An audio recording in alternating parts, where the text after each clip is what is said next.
Most of us first heard about Nipsey Hussle because of his music. The gritty flow, the West Coast bounce, the rawness that felt like it came from someone who really lived everything he rapped about. But what if I told you that music wasn't even the most important part of Nipsey's story? Because behind the beats and bars was a mind so strategic, so intentional, and so committed to something deeper that his entire life became a blueprint for long-term success. Not just in rap, but in anything. He was a rapper, yes, but also a philosopher, a businessman, a community builder, and above all, someone who understood the psychology of playing the long game. And once you understand how Nipsey thought, you'll see why everything he touched started to grow. But before we get to how his marathon mindset became a worldwide symbol, we gotta go back to where it all began. Back when most artists were still chasing record labels, Nipsey did something different. He bet on himself. He started out by selling his own mixtapes, not just online, but hand to hand, out the trunk of his car. In an era when nobody thought you could make it without a deal, he was proving you could build your own lane from scratch. But the crazy part? He didn't just sell music, he sold value. In 2013, he dropped a mixtape called Crenshaw, and instead of giving it away for free like most artists did back then, he sold 1,000 physical copies for $100 each. People thought he was out of his mind, but they missed the point. Nipsey wasn't selling plastic discs. He was selling exclusivity, belief, and a story that people wanted to be a part of. And someone who really understood that? Jay-Z. He bought 100 copies.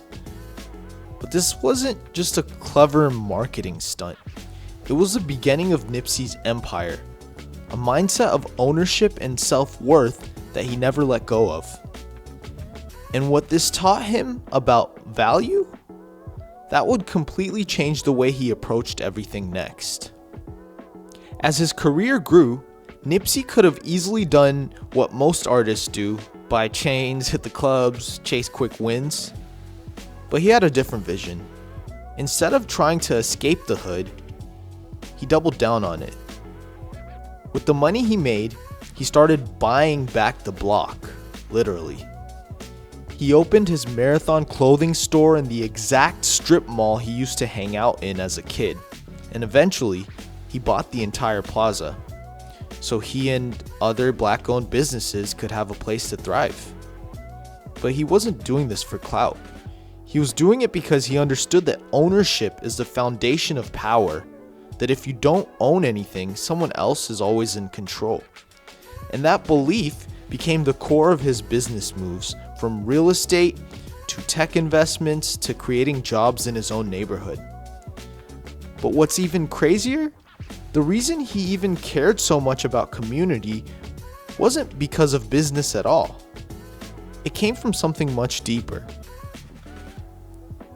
Nipsey grew up around poverty, violence, and instability, but instead of becoming numb to it, he used it as fuel. He once said, "I grew up in an environment where being self-made was everything, but as he got older, he realized that just being self-made wasn't enough if everyone around you was still stuck." That's when the mission shifted. He started creating programs for young people, STEM programs, tech incubators, partnerships with big names like Vector 90 to teach coding and entrepreneurship to kids in South Central. His goal? To give the next generation a shot at the kind of change that he never had access to. Because he understood something a lot of people miss. You can't just tell someone to get out of the hood if you're not also building ladders for them to climb. And yet, all of this, his music, his business, his activism, was still just part of something even bigger. Because what really made Nipsey different was how he thought. And it might just change how you think too. Nipsey wasn't flashy with his mindset, but if you look closer, it's what everything else was built on. He read books constantly, studied leaders, thinkers, entrepreneurs. He talked about energy, discipline, patience, not as vague ideas, but as daily habits. One of his most famous quotes is, "The game will test you, never fold, stay 10 toes down. It's not on you, it's in you. And what's in you, they can't take away." That line alone says everything. He wasn't playing to impress people. He was building something internal, something that couldn't be touched by fame, money, or even hate. And that kind of psychological armor, it's what let him stay calm through setbacks, move with patience when others were rushing, and play a long game in a world addicted to quick wins. But even though he was always looking long term, nobody expected what would happen next. When Nipsey passed in 2019, it was like the entire world stopped. Not because we lost a rapper, but because we lost a visionary. Thousands showed up for his memorial. Celebrities, politicians, activists, even people who had never listened to a full Nipsey Hussle song were now quoting him, studying him, and feeling his absence. But the crazy thing? His work didn't stop when he did. His store, his businesses, his community programs, they kept going. His words were printed on murals, tattooed on arms, shouted in rallies. And it all came back to one idea that had become the symbol of his life. An idea so powerful that people from all walks of life started adopting it as their own motto. That idea? The marathon. Nipsey's whole philosophy was simple. Life is not a sprint, it's a marathon.